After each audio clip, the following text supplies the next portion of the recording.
Welcome back to the Selling Fort Collins podcast. Now, this is a collaboration episode. We did this episode with Curt Bearer, the host of the Loco Experience podcast, also Patrick Soukup, the host of the Living in Fort Collins podcast, and former Mayor Jeni Arndt. We talk about all things Fort Collins, why it's so great to live here, what we see happening over the next 3 to 5 years, and all sorts of other things that you're only going to hear in a private conversation amongst longtime Fort Collins residents. I hope you enjoy. Welcome to the first collaboration podcast between yours truly, the host of the Loco Experience. Maybe we'll go over here. Yeah, Patrick Soukup with Living in Fort Collins, the podcast.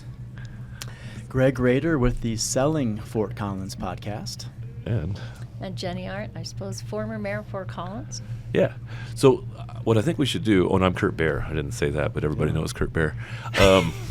Absolutely. Why don't we set the stage for people that don't know the all of us and do like a 90-second introduction of your place in the world and even your family a little bit, and so people know who's in the room here. Yeah. So Patrick Soukup again. This is I kind of born and raised here in Fort Collins. Been running a YouTube channel called Living in Fort Collins for the last 5 years. I used to say a small boutique brokerage, but we went underneath a larger brokerage house recently. So I run a team, a real estate team here in northern Colorado, but ultimately, family, raising here in Fort Collins, you kind of learn to take it for granted how amazing of a place this is, and then you kind of start to work with people that relocate to the area, understand all of the cool things that are happening here. And so we started this podcast, YouTube channel, and really dove deep about all things Fort Collins and northern Colorado. Investigating what makes it so awesome. Absolutely. So that's kind of it in a nutshell. I like it. Greg. Yeah, my name is Greg Roeder. I have been a real estate agent in Fort Collins for the past over 20 years now. I have helped my entire family tree move here, my parents, my brother, my cousins, my aunts, my uncles. You did it all for the commissions probably, right? Realtors will do anything. It helped. Those early years, it helped a lot. We all live in a 5-minute radius of each other, the north side of town, all the little ones, all the adults, and it's been amazing. I'm also teaching at Colorado State University, teaching real estate principles, finance, investments. And I have the Selling Fort Collins podcast. I've had that going on, just trying to kind of keep people informed of the trends, the people, the stories that are happening here in Fort Collins. Love it. And Jeni James, that outside of being the former mayor, how would you 90-second us? Well, thank you for calling me that. I have reclaimed my name, which is a very special thing. For 12 years I had a title, and now I get to have my name back. Which actually, well, I took it from your email. I think it's a really cool name. Anyway, so I guess 3 weeks old, my parents moved me up here from Boulder, where they had been grad students. And my dad was involved and president of the chamber 1 year. My mom's been involved in the community a long time. And then had the honor of serving as the mayor from 21 to a few weeks ago. Thank you to the voters of Fort Collins for trusting me. And I'll be moving on to a new adventure. I have just a small LLC, and I have a couple entities that have asked me to help them out with some. I'm going to be focusing on governance and community relations. I'm also the chair of something called Courageous Colorado. So you're going to be like an insider brokering bribes and just money. Keep doing what I used to. Exactly, for the big bucks. No, and I'll be chair of Courageous Colorado, which is basically an election reform group in Colorado, thinking about how we can have policies that really allow people to have their voices heard. Okay. Because 52% of Colorado have independents, and people in Colorado are saying, maybe the parties aren't really doing it for me, but we certainly want to be involved. Are they going to get all the dead people off the voter rolls too? They are off. We have clean elections. Okay, good. Sorry, I just read the Twitter That's sometimes and stuff, Curt being Curt. Well, today's podcast is really going to be an exploration, I think, of Fort Collins as it is today. Wait a second. Who are you? Oh, Curt Bearer, the host of the Loco Experience podcast, also the founder of Loco Think Tank, which is a small business peer advisory organization. Patrick's a former member. Greg's a future member when he gets done with his college tour, perhaps. Patrick may come back as well, I hope. Jeni, we might have a spot for you with this new LLC. No, I'm in the private sector. You can help us understand how to connect and navigate because business and government is a big deal. It is. In today's world. And So I'm sure there's a lot of people that could use that expertise. And yeah, so that's me. I've been doing the Loco Experience podcast for just over 5 years. We must have started pretty similar time, huh, Patrick? Yeah, you're just that much better than I am, I guess. So. No, just better looking. That's true. So what we're here for today is really to just develop a conversation. We hope to make this maybe a twice-a-year check-in collaboration podcast between a couple of my favorite local real estate professionals. And part of the reason is because you guys know more than almost anybody what's happening, why people are moving here. I mean, I see some of the guests you've had on both of your podcasts, and you're like tuned in to the vibe of why the cool kids move here. Why did your parents move here, Jeni? Well, I have 4 kids. I'm the youngest, so my dad graduated from grad school in Boulder. They were looking for a family-friendly place to live in Colorado, and they decided between Grand Junction and Fort Collins. And 2 nice towns, 2 college towns, a lot alike. But my mom thought that They made the right choice. Grand Junction was, in 1964, was a little bit isolated Yep. for them. So they thought they could, and honestly, the entrepreneurial spirit. I mean, Mark Soukup was, that's your uncle, Mhm. my dad's tennis partner. Okay. So these sort of relationships and this entrepreneurial spirit that Fort Collins, that Yeah. these guys exhibit, I think, and that you all do, it is really in our DNA here. It was and a it's very vibe. attractive, yeah. When I moved here, it was like, wow, this place is so cool. It's so You encouraging. start a business or start an idea. Yeah. We're going to round robin this a little bit. And I think, Patrick, if you don't mind being my first, could you pose a question, and then we'll all kind of weigh in a little bit before moving on, and maybe we'll explore an adjacent question as it turns up, but I want to have a little bit of time for each topic. No, I mean, I've been tracking and following City Council for last many years, and I think it was interesting, watching City Council go from like 30 plus priorities to 13, and it sounds like now they're going down to all the way to 5. Hey. And I'm a big believer in that, like focus. If you're focusing on too many things, you're focusing on nothing. And so I think the question to begin with is like, what are the 2 to 3 things that like Fort Collins does better than anybody else, that the reality is that's where maybe we should be investing like all of our dollars, not like trying to attract every type of business or specific or anything along those lines, but what are the 2 to 3 things that makes Fort Collins pretty unique amongst anything You're talking else? about it especially around industry. No, I'm talking industry. I'm talking flowers in Old Town Square, being a tourism destination, Colorado State University, being a tier 1 research institution. I think what are the things that we should just be as a community focusing on? Like, it's the 80-20 rule, right? It's like 20% of what we invest is going to bring back 80% of our return. So what is that 20% that we should be focusing on? Greg, that's an easy one. One of the things that comes to mind right away for me is parks and trails. You meet some people, the people at the city that are behind the scenes, that are like absolute legends, people that have been working on these things for decades. I mean, literally decades, to make these trails perfect. These parks, Spring Canyon Park, City Park, Twin Silo Park. We have, some of the nation's best parks. The Poudre River Trail System is a gem. People come here from all over the country, even other parts of the world, and they cannot believe it. They're riding their bike along the river. There's no traffic. They're looking out at the mountains. They're looking out over water. They're having this experience. Yeah. And they're having it quite frequently because we have 300 days of sunshine a year. Even when it's cold out, it's warm out. These don't parks lose and that trails, for don't lose sure, that, is one thing you're and saying. continue to triple down on that. And we'll talk more about Old Town too. That's our another gem. But parks and trails comes to mind immediately for me.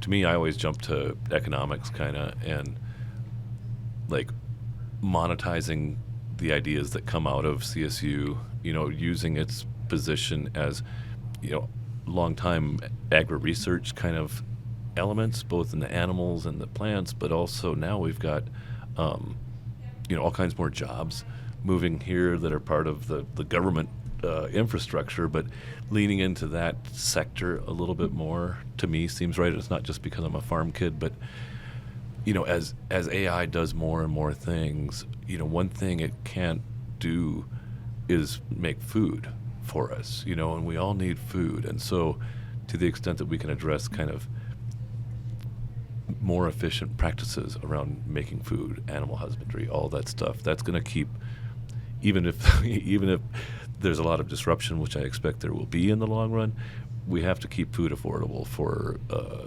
the population to really thrive.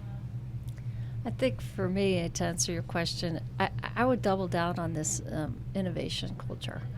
And I think that leads to what That's you're probably talking about, tied in, yeah. and this idea that, I always say everyone in Fort Collins has a side hustle, and somebody goes, "What are you talking about?" And I was at the Silver Grill having breakfast with somebody, and they said, "What do you mean?" I said, well, let's ask our server. And she came up, and I said, "Obviously you work at Silver Grill. What do you do anything on the side?" She goes, "Yeah, I make organic pet food." And I said, "See, that's the spirit, I think, of Fort Collins, which grows the great jobs. The Innisphere has been fantastically successful. CSU, the spinoffs. If you are the kind of city that draws an imaginative, creative, dynamic person who knows that they can try something and fail and be accepted, I think it creates that dynamism that I would be looking for to keep alive in Fort Collins." How do we keep that alive here? What do you guys think? Because I couldn't agree more. That innovation culture, I've never heard it put quite that way, but I mean, you see that everywhere. I mean, I see that with Patrick. I see that with him, doing his live reports. There isn't anybody that's keeping on top of the city happenings, what's happening with council. I mean, he can just rattle off these things. He's done that in the real estate space. Your server is doing that in the organic pet food space, and everything in between is happening in this city. I think we've had 4 different residents on the show Shark Tank since the show Shark Tank started. Is that right? And I'd be curious to see the stats, per capita, what city has had the most contestants on Shark Tank. We have to be up there. Yeah. Well, and sorry. No, yeah. I still want you to answer your own question as well. No, well, because I agree. I'm curious also, like, as far as like what Greg said, is how do we do that? Because one of the things that we have is the brain drain, right? So it's like it's hard to live here. It's not affordable. It's if you're working at Silver Grill and creating the organic pet food, it's like you still have to have a place to live and work, and so it's like, and maybe like the high enough paying jobs in the meantime while you're having that innovative. So I think it's a challenge. It's something exciting because there is that young, youthful energy that brings kind of that innovation. And not just that too. I saw a really interesting like Instagram of like today's influencer versus yesterday's influencer. And yesterday's influencer was like big muscle meathead or a beautiful, beautiful woman. But today's influencer is an 84-year-old, or a mom, homemaker that just truly knows their stuff. And so I think, somebody who brings that innovative design and, drive isn't necessarily a young person. It can also be an older person. So I think it's a really good question is like, how do we like maintain and cultivate that? As the token libertarian in the room, I would say How do you know you're the token? maintaining a... I don't think you know me, Curt. Maintaining a very fiscally responsible city, to me, is a big part of that. Yes, love the parks, love the trails and things. And it's risky to get over your skis in how much government you spread on. And I wrote about this in my blog last month about the downtown parking. For me, as a one-time startup business founder, if I have to spend $7 to sit in a coffee shop and buy a nice coffee with a tip, that's nice. But if I have to spend $6 to park also, I'm probably not doing it, and so then do I lose that connection? Do I have to register for a kiln and be a member here? And so whatever that cost of occupancy, of mixing, of connecting with people, the lower that cost can be, the better. I would agree. On the parking thing, I'm curious for more information to come out. How much will it actually cost? I'll never forget an experience I had in the year 2010, Los Angeles. My first time there, was excited to check it out, park my car in the parking garage, walk around. There wasn't much going on. I think their downtown has improved since then. Actually just over an hour later, I went back to the parking garage, pulled out. It was $52 in 2010 to park there. Was that for 24 hours and you just used a couple of hours? No.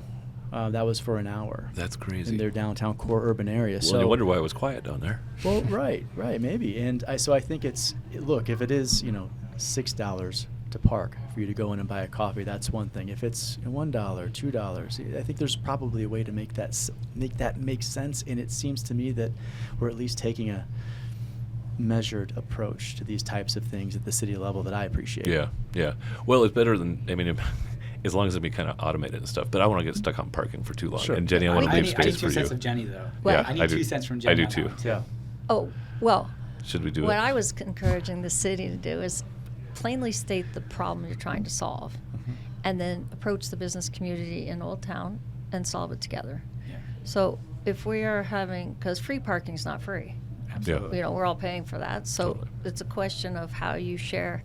It's a classic economic. You have a scarce resource, which is space in Old Town to put your car, and how do we share that? So there's different ways to do it. There's charging for parking. There's a BID district you could have, start down there. You could, fundamentally, I was encouraging the city to go back to the drawing board and partner harder with the downtown business district to see how they wanted to help solve. But first, the city had to present the actual problem.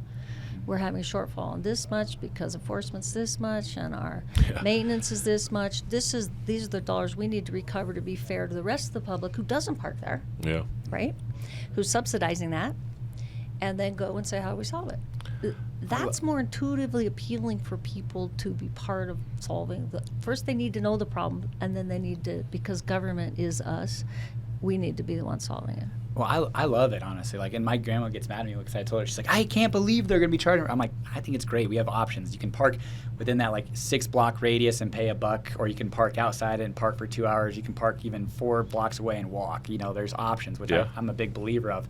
But I also love the closed loop system, kind of like we have on the golf course here. It's self-funding. The golf doesn't charge the city any money, whereas the parking, same thing. It's like we have parking infrastructures, everything costs.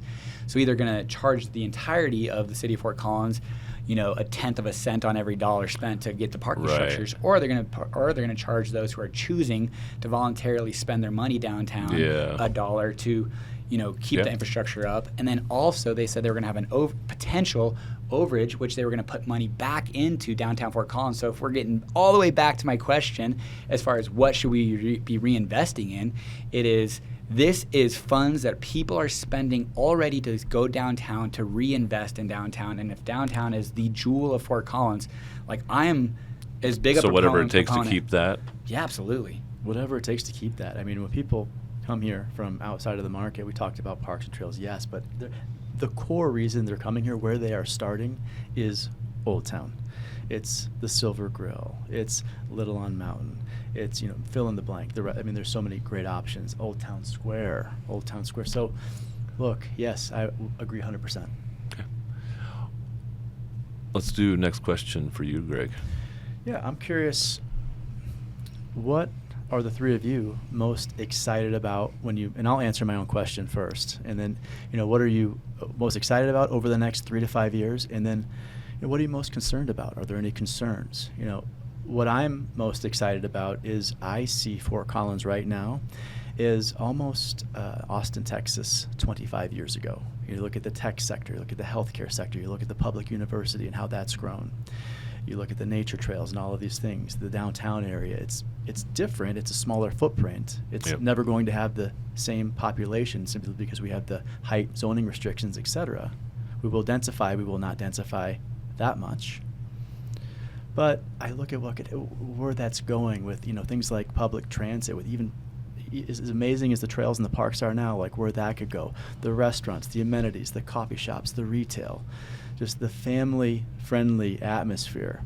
I kind of see that, and it's not that we're tracking towards any perfect other city. I think it's going to be Fort Collins in its own unique way, but I see these things happening, and to me that's the most exciting thing. Okay. And yeah, I think if there's anything I'm the most concerned about, it's probably just things like traffic, and how do we manage this process in a way where we're not having issues with traffic, issues with crime, issues with some of these other things that will inherently be challenges to confront with larger populations. Fair. Well, for me, it's always social, right? So what I'm excited about is people of Fort Collins are amazing, right? Stop and look around you. You find people bringing in their neighbor's trash, or he's like just constantly just slow down and watch, and you see it every day, right? Yeah. So I guess next week is Random Act of Kindness week, right? So you notice these things. So that's what I'm excited about, the continuation of that. I also feel like the voters of Fort Collins choose very wisely. So they chose to reinvest in our city and add more sales tax, invest their money, and do the climate tax, the transportation tax, the rec tax, right? So when they have this fundamental trust in each other, which I think is vital. So that's exciting. And then I always worry, on the other hand, about the larger national sort of bifurcation that, frankly, I don't really see evidence of that much here. I see some, more than I ever did. But I worry that I just worry that people. My biggest hope is, because I don't like to worry that much, my biggest hope is some of this AI and everything where we don't really know what's real and everything, especially in the news and AI, is that it drives us back to each other, and it really drives us back to local. Like, we have a neighborhood dinner every month. We have all these things, right? Like, you need to, like, go over and meet your neighbor. Like, so I think some of that, if I have a hope in sort of some of the things that I see that concern me, my biggest hope is that it drives us back to each other. I think that's a good hope, and I hope we see it that way. One of the things I've noticed lately is how much cultural change you can see, like, over the last 5 years. And we had a gathering of our facilitators in January, and I think 2 of us were drinking alcohol out of 8 or something like that in a 4 o'clock or 6. No, it was an evening event. It was like a 6 to 8 p.m. evening event, and nobody's drinking booze. And I think that is good. I mean, people certainly have a focus on health, but it shows how much cultural change. You know, I've got a glass at home in my cupboard that says from the Odell's IPA, and it says Fort Collins water, like it's a substitute for water in that scene. So I think that's an interesting thing. And by the same token, I think we could see a culture that evolves to become more community-centric. And I think part of the opportunity for Fort Collins is to help lead that conversation, so that, you know, as somebody, you know, like I said, that kind of classic libertarian, but there's a lot of context where I'm gonna be in trouble if I wore my MAGA hat through the No Kings protests on the corner of College and Mulberry. I would not feel safe doing that. And I'm not saying I do have. Actually, I have a visor, but I only. But you can have whatever you want. But I don't wear it. Thanks for clarifying. But I mean, I do. hat. That, so that's the biggest thing I'm concerned about. Also, as somebody that has always brought diverse viewpoints into the conversation and enjoyed that, Right. I don't feel safe necessarily in every context, every platform, having some of the views that I hold. Yeah. That's interesting. So that's a concern of yours in the city going forward. Yeah, no, it very Interesting. much is. I mean, it was a very purple town when I got here, and people were all pretty happy about that. And now it's a pretty blue town. That there are some, corners of the social media and stuff where it's, you've seen it. Sure. And the other way. I always say that we kind of have a no asshole policy here in Fort Collins. Right. Like, I feel like, generally speaking, most people just play by that rule. But yeah, on the fringes, absolutely. Yeah. There's always going to be that. But like overall, that's kind of a policy that I think we as a community play pretty well by. Agreed. Mutual respect for most At least people. the leadership and all the For people sure. in government and business and things like that. Yeah, and I don't think it's a facade. I think it's the actual I agree. character of those individuals that Yeah. are like, we actually care about this community, care about each other, care about the success of one another. So I hope that kind of game that we play of the no asshole rule, I hope that continues. Yeah. As far as like the AI driving people together, everything like that, hopefully it drives community and bonds closer, because we will have to rely on each other. But to answer your question, what am I excited about in the next 3 to 5 years? Isn't necessarily Fort Collins, but I would say Northern Colorado as a region. There's just a ton of investment. I know, City of Fort Collins, one of the things that they're trying to do is like, how do we keep our sales tax dollars here? Because Johnstown is growing, Centerra South in Loveland, Cascadia is coming along the way. $110 million at the ranch is getting invested. The Foothills Mall is potentially going to have a $300 million investment. Oh, really? I mean, if it ever gets off the ground. Right. Sure. But there is so much investment in this community, and it's like, yeah, Fort Collins is growing slowly, like much, much slower than it was. We're expected to get to 250,000 people, not by 2050, but maybe it's like 2060, 2070, and beyond. But I think as a region, the growth in the region is really bringing a lot of cool amenities, and the $80 million Southeast Community Center. I mean, that's awesome for those people on the South Side. So I just am excited about the. Especially being like I talk with a lot of people who have kids. I'm like, when I grew up, there just wasn't a ton of like competitive sports here. Like the best we could do is like go like travel to Denver, but that with like a region of about 1 million people now, I mean it's a pretty like we kind of carry a heavy punch these days as far as northern Colorado goes. So I just am excited about the region in general. Yeah, I mean, it's just thinking about that and where the growth is heading. I envision this world, and I wonder if you envision it too, and you two see it as well. But like we're just going to this place, I think 3 to 5 years from now, where more music venues, more restaurants, more coffee shops, like more comedy clubs. These types of things that are just in these fun urban environments, but having this in this approachable place. And so where do people come from? Where does the growth come from? I have worked with so many people from outside of the state the past few years, and that's been well documented. I've talked about that on my podcast too. But here's an interesting stat for you. So 6 years ago, if you look at Realtor.com analytics, and you look at where the clicks come from, really going back to as long as I've been tracking this, which is almost 20 years, it's always been about half of the clicks are coming from inside of Fort Collins, which makes sense, right? People that want to move up and move somewhere else in Fort Collins. Well, the other half has been coming from other places, and the leader has traditionally been the Denver area. Going back 6-7 years, Denver was the number one market outside of Fort Collins that was clicking on Fort Collins listings, and it was at about 7% of all the clicks were coming from the Denver area. Okay. What's fascinating is you fast forward to today, and it's 27% of all the clicks. I mean, it has spiked in this incredible way. Other areas have spiked too. The Phoenix Scottsdale MSA has been bringing more people here.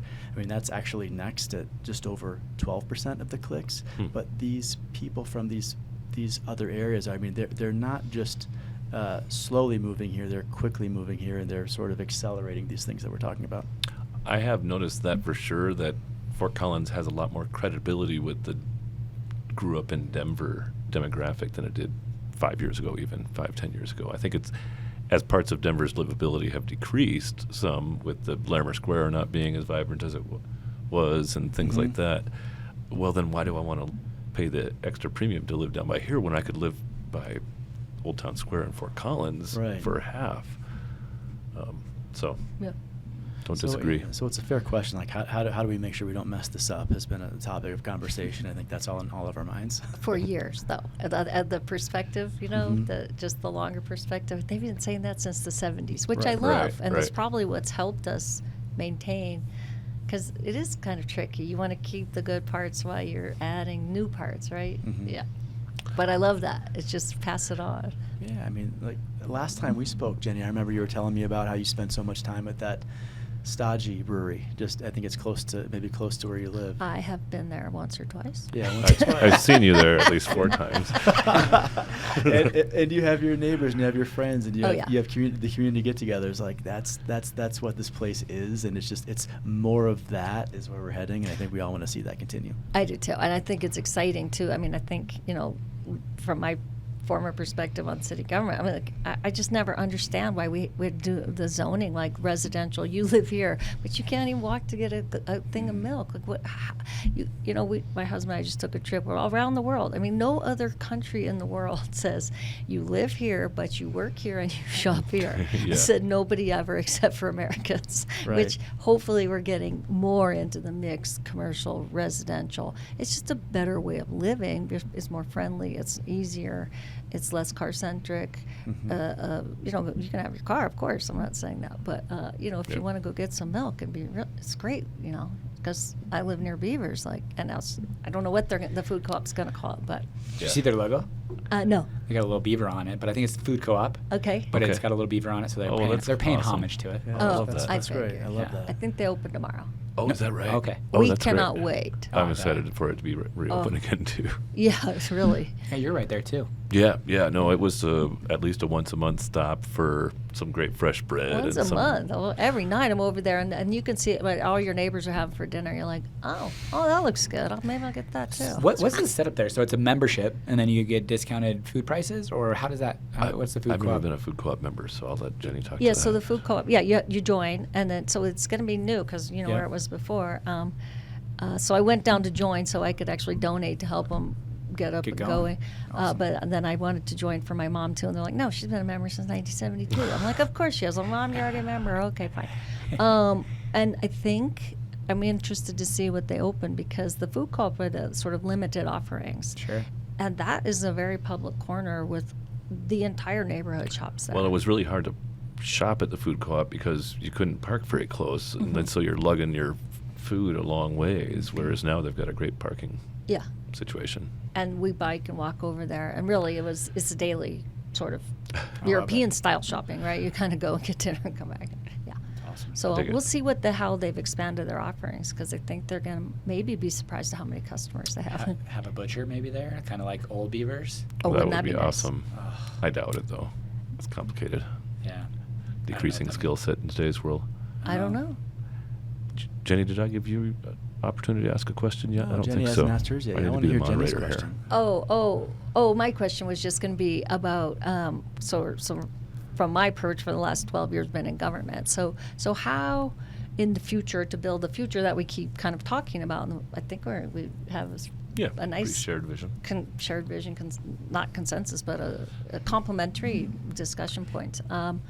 How can people who aren't in government or the private sector or anybody really, because the government is just us, as I mentioned before, really help to get in and shape that leg of the stool. And from the private sector viewpoint, how do you think it's going, and how do you think that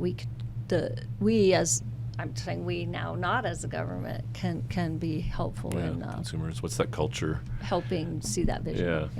Yeah. I think with a nod to my producer, Ben, from This Is NOCO, he's got a sticker that says local supporting local.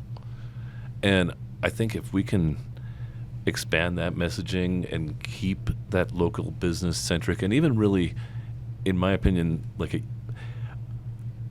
outside of the coffee shop owners and stuff, they don't get too much ire, but a lot of small business doesn't have as much reputation among the teenagers and the 20-somethings and the 30-somethings because they're kind of big bad businesses, even when they're kind of small. And so I think having the culture be really warmly receptive to startups and local businesses and creative concepts and innovation, and having that be not a business community trend, but a everybody trend of intentionally spending local, getting those dollars recirculating in the local economy, and avoiding, there's been huge absorption of almost every veterinary practice is no longer a local business anymore. It's all private equity. Half of the HVAC and plumbing companies in town are owned by big private equity now, and they're not really local. The owners are not local. They're not donating to the sports teams. They're not lugging their kids around. So really trying to be an intentional local, supporting local is one of the things I would say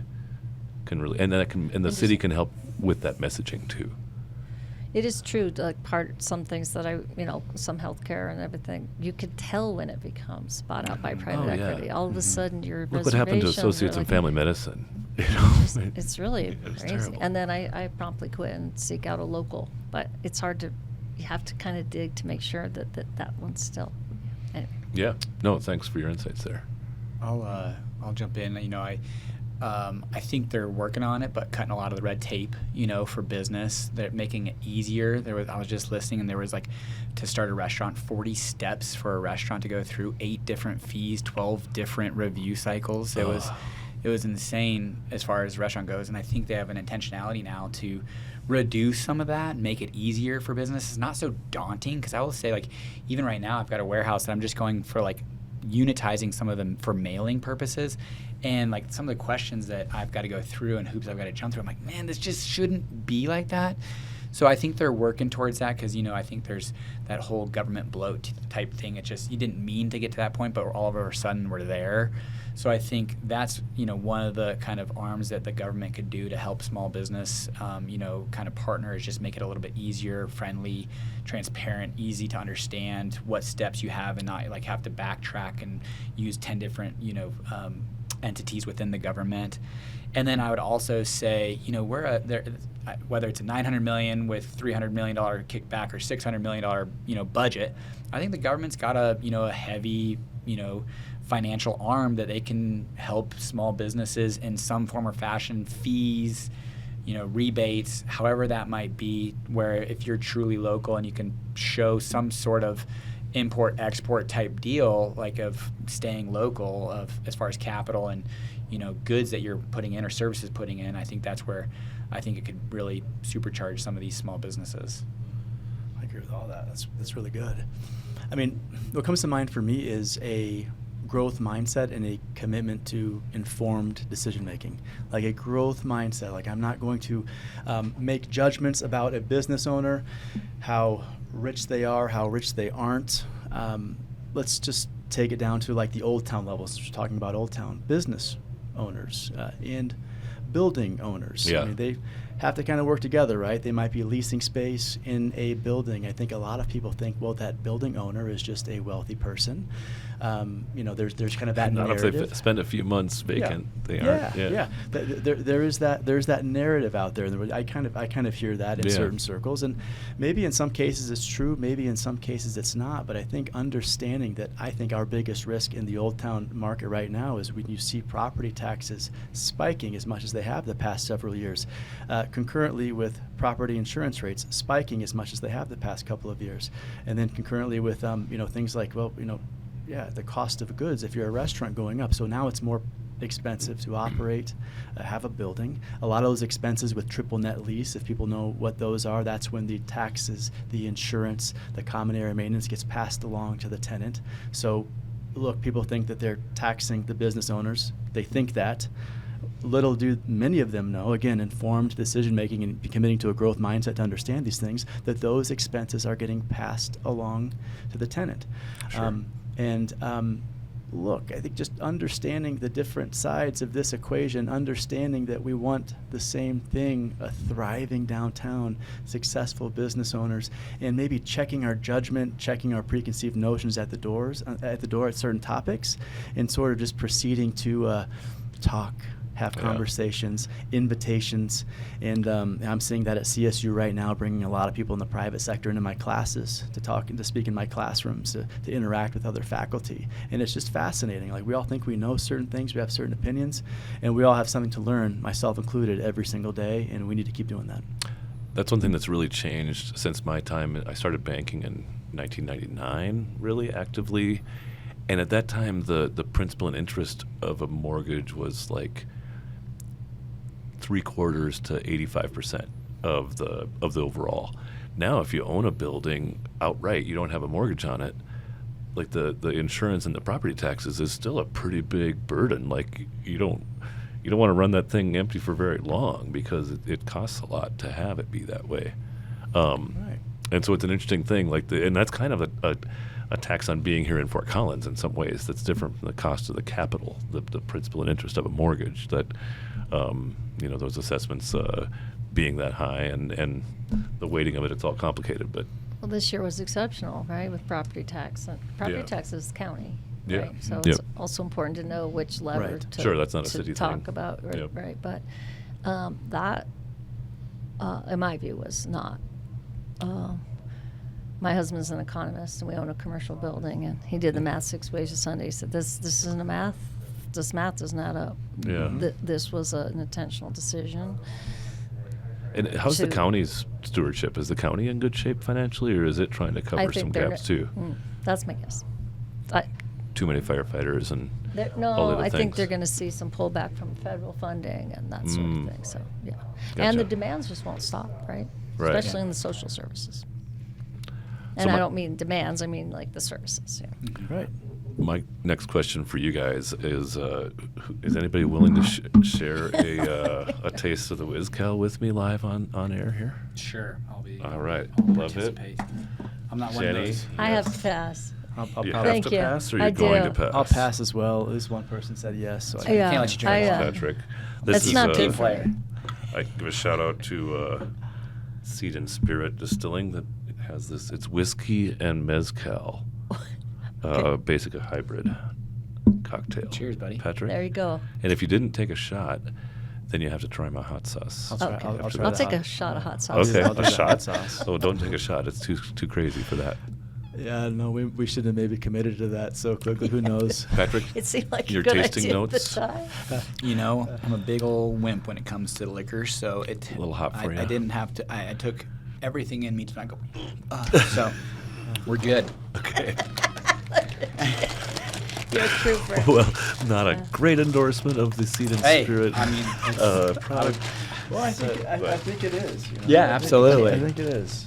So There you go. now, Does Did this I get sound good some? on air? absolutely, it's These the are- best. Crunches. yeah. I'll make sure to It's do it an while you guys are experiential talking. thing. So this is by the Matador Mexican Grill. This is our new hot sauce, the Crazy Ginger. Oh wow. That sounds great. And I'll pass this around. I'll ask the next question Okay. while you guys think about it.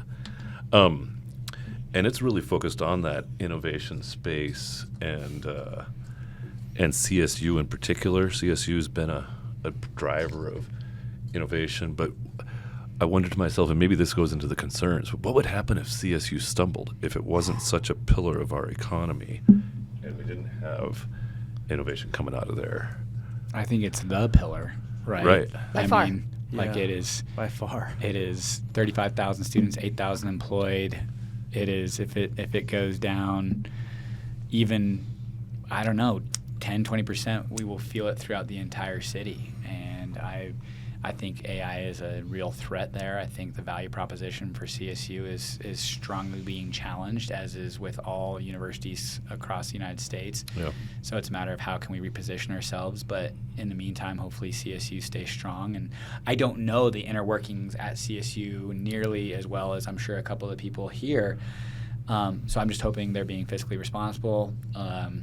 And they can kind of like, it's Right. not a game of who can win, it's just how long can you stay in the game, and I'm hoping CSU can stay in it for a long time. Yeah. Same. CSU. You got kind of an insider's view, Greg. You started just this fall on your CSU professorship stuff? This last August, yeah. So Okay. a while back. I'm in my second semester now, and it is. Here's what I'll tell you from because my viewpoints have changed somewhat on it as I've become more informed. Like, it is not going anywhere. I could not be more bullish on this place. I mean, like these kids, I'm so impressed by these kids. I am so impressed by the faculty. I'm seeing growth mindsets on people who want to grow, who want to get better. I'm seeing kids who are hungry. I met with Evelyn this morning. If Evelyn's listening to this, she just got a job with Brandon Greeby at Uplift Development Storage. Oh, cool. Yeah, self-storage he's one of our company. members at Loco. And she just got an internship with them. Another student, Matthew, a little while back here, got a job with Waypoint. I mean, these kids are showing up. They're smart. They're focused. Like, this place, I'll bet it, all my chips to the center of the table. Like, it is as amazing as CSU is already. I don't think people have any idea where it's going. And in terms of the value proposition, like, just watch. Like, the real estate program, it will be a top 5 real estate program in the country for job placement within the next 5 years. Like, that's where we're at. 2013, I went to go speak at the real estate school. I think there were 89 people in the program. Today, we have about 400. Wow. The sales program, the Larry Kendall Sales Mhm. Center for Excellence. Okay. Larry just endowed that. Oh, did he? So that's taking off. We got the sales club together last week. We got the real estate club together with them. We had over 300 people in this ballroom. Larry came to speak. I'm telling you, the talent on display, the things that are happening there, what is coming, I think is going to blow everybody away. Thank you. I love hearing that. Yeah, it takes Yeah. some of the trepidation away Talk from about me. a beautiful marriage of public-private, though, right there. Like real world experience in the private, bringing it to a public institution. I think that's awesome. Yeah, the private sector loves those educated young kids that are motivated. Absolutely. Yeah, and look, I'm a real estate agent with Liv Sotheby's International Realty in town. Like, that's what I do my day to day. I'm doing it right now, but I get so much joy and gratification from showing up to CSU campus because you feel the energy, you see the talent, you almost feel like a responsibility to kind of like guide these kids. Like it's there, like you can make an impact, and it's. People need to know it's not just because it's me, someone from the private sector. I mean, these people who have committed their lives to teaching, to educating, like, they deserve so much respect. So you really see CSU out-competing its peers in that university system complex, because the demographics are what the demographics are. Like, there's fewer and fewer kids that are go to college age coming online soon. Yeah, the demographic cliff is real. Yeah, I mean, that we saw is real. the largest intake this fall ever, right? Mm-hmm. When I spoke to some leadership up there, they said this might be the largest one ever. But the higher ed, and I'm so glad to hear your experience, and I'm so glad they're hiring people like you to bring in that real world experience, and then Larry Kendall, that sort of community commitment and tie, and like you said, the private, they have to pivot. And it's hard for those big institutions to do this, but they have to pivot into sort of, the future, not just talking about, do we use AI to teach or not, but it's about really preparing people for the future, which is what they've always done, but in a very modern way, very probably workforce-based way, maybe not so much degree-oriented, or the degrees could change, right? There's nothing written down that you have to have a bachelor's or a master's, and it can be whatever we call it. I mean, are you prepared to do the jobs that are required in the future?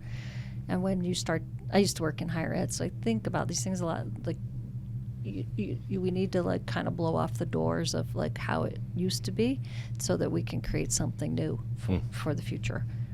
And I think if they come in with that mindset, then the sports thing is always interesting to me, because it feels like there's two universities, and you guys probably know a lot more about the sport deal and the Pac-12. They promised if we had a big new stadium, we were going to have a good football team. Yeah, they're going to deliver. It's coming. Okay. It's great. I got a thought on that.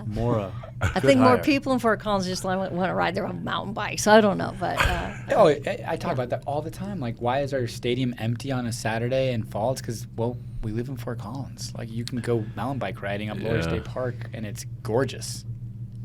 Yeah, I won't name the other communities, but I can think of somewhere really you would go to the game, because I don't know what else you're going to do. But here, like, I don't know. Sure. People are like, well, what about this? I'm like, I I'll don't throw know. Nebraska And on that the can bus. be built. That can be bent with culture too, right? Like, if it becomes a cool thing to do, to go and It's just not see our your culture. friends and stuff. But yeah, It's the product on the field. It's the product on the field too, and I think that it just hasn't been there in the helps. football stadium. that helps. Look, we've seen what happens when the product is on the field, right? You remember, it wasn't that long ago. I mean, maybe it was. Garrett Grayson was the quarterback, and we're packing out Hughes Stadium. Look, we can pack out that stadium that's off campus. Yeah. We can pack out the one that's on campus. The on-field product, it needs to be better, and it is going to be better. They just made the perfect hire, Jim Mora. I like it. I knew you guys would talk about this. I So just I love it. think, I just listen. I'm like, I have no idea. I think we should toast with our It's chips gonna be here. crunchy. And the Crunchy. first person that's able, cheers, guys. Cheers. Thanks for. Okay. Yeah, go really close to the microphone later. And you make this. Matador made it for me. Matter of fact. This is like I love that. ginger. V5. It's, Where do they have a building, or they? Yeah, Matador Mexican Grill down in Where? Harmony, right by the Cold Stone and the movie theater. Oh, okay. Yeah, I know what you're talking about. Yep, they've been there for forever. It used to be. roughly twice as hot as I thought it was going to be. It's Maybe great. I'll take a I do- shot of I that really stuff like you it. offer. I'm just kidding. I'm pouring. I'm just It's kidding. really good. It was interesting you talked It's about really good. CSU and like kind of like sports and the product, all that kind of stuff. But it kind of led me to think about the Bohemian Foundation and how lucky we are to have like kind of a billionaire Yes. benefactor to Fort Collins Doesn't and kind of hurt. the impact that she's had on arts, culture, music, throughout Fort Collins and invested into CSU. And I think that's in the Larry Kendall endowment that just happened. All these individuals that are like, hey, pouring back into Yep. the community. I think that's just something that's like not undervalued, because I think people value it here, but I think not talked about enough as far as like how lucky we are to have some of those individuals that like truly care and are investing back in the community at a level that is making a significant difference. Yes, and I think that culture shift is, something that the Community Foundation is already leading, of that kind of, if the fates allow you to be generous, then do so. Larry didn't have to donate whatever it takes to endow the selling center there. The Everett family didn't have to endow the real estate center. They did it because they love this region. And the more we build cool things, the more people like that we can create. And you see generosity coming through, not just financial generosity. Sure. But, I already referenced your uncle, but he's a big mentor of mine in terms of, being mayor of Timnath. And we had a meeting at Horsetooth with county electeds or something, He didn't have to go. I look up and he's there at like a 6:30 on a Wednesday night. That's also a real form of commitment and generosity and of spirit to a community, Totally. Northern Colorado Nonprofit community. boards, all those kind All of things. of you, sometimes I just think really great, but like lawn care, the way people take care of their homes. There's all sorts of ways to be generous and community focused, and I feel like I just see it all the time. And it's really, if you have the financial wherewithal, people are kicking in, but they're also kicking in so many other ways. Yeah, I was just thinking one of the ways I'm kind. What's the thing next week? It's Random Act of Kindness I think so, Day or something. But I almost always shovel my neighbors to each sidewalk when it snows, and I've only done it like once or twice this year. I was out of town for one of the 3 snows that we've had. So that opportunity to be randomly kind has You been, can look for them everywhere. Yeah. You see them. I find a lot. Well, let's. I think we're probably approaching an hour on the clock, and we can do a little editing. But I feel like one kind of an encouraging note, or especially people that are listening to this podcast from outside of Fort Collins that know nothing about this region, I'd love to just give them a window into the perspective and the angle that you see it from. And maybe, Greg, I'll start with you this time. 2 special things about Fort Collins just kind of popped into my mind. One where, Valentine's Day was recently here, and just going back to this community feel, people doing nice things. I think there should be a T-shirt that says Fort Collins Nice. And we did this thing. Other friends have done this too, have kids. We have a 7-year-old and 8-year-old, and our 7-year-old daughter, she loves art. And on our street, there are a lot of older people. Some of those older people have lost their partner recently, as it happens. Ada, our daughter, delivered a Valentine to each person who had lost a partner. And the moment, the magic that created, I can't even tell you. I mean, just you see tears. You see it's special. It's these little things that happen in this community that I don't take for granted. I don't think anyone here takes for granted, and they don't happen everywhere. And let's also talk about just this innovation culture. I want to send a shout out to Cynthia Eichler. She is the CEO of Visit Fort Collins. Visit Fort Collins isn't just this little storefront where people can stop in and get a map and find their way around Old Town Square. She's a banger. No. She is absolutely just moving mountains. She is bringing people here to experience our city.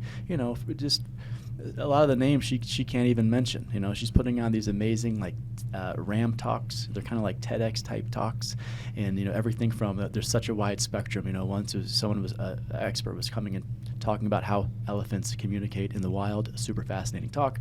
The other one was like the star of the movie American Pie, that late '90s. Okay. He's directing now, and he brought his son in and was talking about his artistic journey through directing and bringing his son with him and on that journey. So these RAM talks, recruiting these really amazing, talented people to experience our city, to then write about our city, whether it's a journalist for Men's Health, which that was another one that she brought in, to these thought leaders and influencers. That's a really special thing that's happening here. They stay at the Elizabeth, they experience Old Town, they go out to dinner, and visit Fort Collins. Finances that through the different avenues where they collect revenue. So those 2 things that come to mind.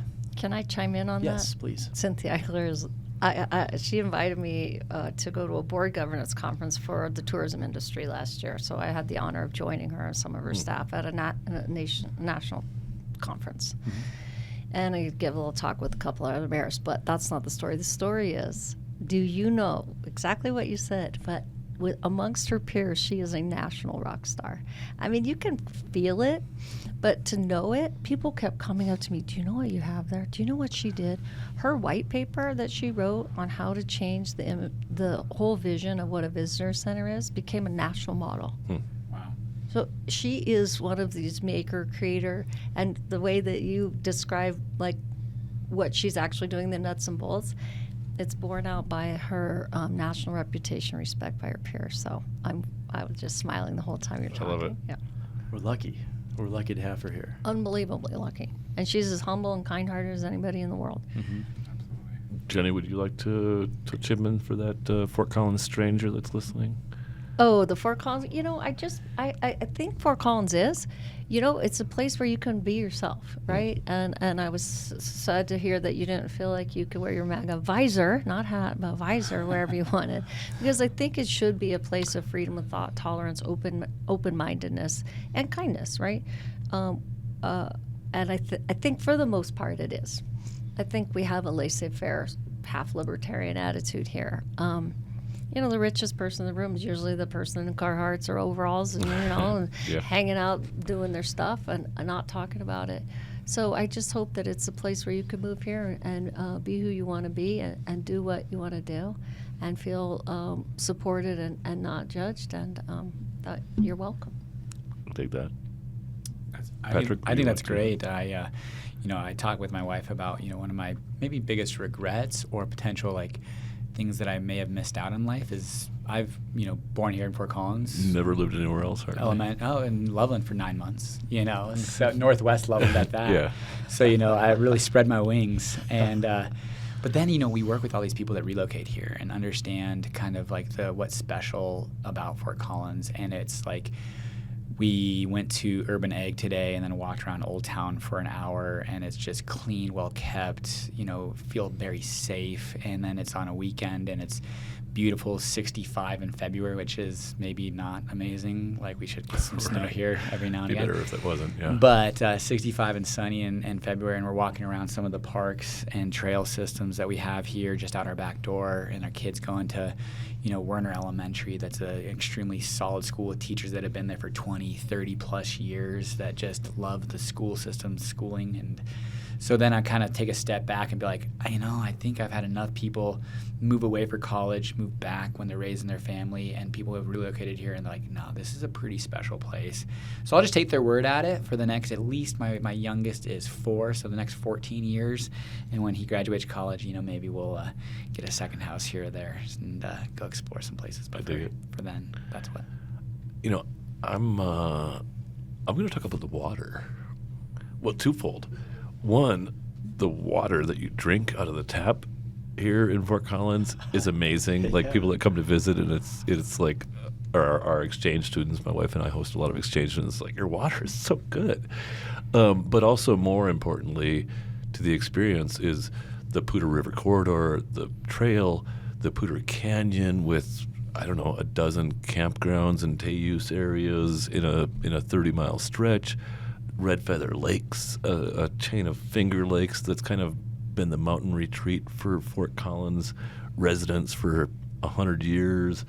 The Horsetooth Reservoir, hopefully someday the Glade Reservoir will be a recreation mecca as well as a water supplier for many local communities. And in a state and a region where water is so precious, having that experience. When I moved here, that was one of the coolest things. I thought Horsetooth was amazing and got some time on the lakes, and it was that's so cool. And then I tubed the river and just about killed my wife when we got off the tube. Anyway, longer story, not for this venue, but the water. There's something in the water, and you'll like it. Great. Ben, did you get that? I think that's a good T-shirt for you. There's something in the water. Something in the water. I like that. Well, I think you guys are awesome, each and every one of you at this table. And thanks, Curt. Thanks to the Kiln, Fort Collins, for hosting us here in their And our sponsors. very small and stuffy podcast studio with the crazy ginger hot sauce. Thanks, you guys. I'm glad you liked it, Greg, even despite it being a little spicier. I liked it even better because it was spicier. It was a little bit unexpected, but in a good way. Well, with a name like Crazy Ginger, you got to have Yeah. It's a little delicious. pop. Good. Well, we'll be selling that stuff here pretty soon. Thanks for the invitation. Thanks for you guys. Appreciate you. Thanks, Curt. Bye for now.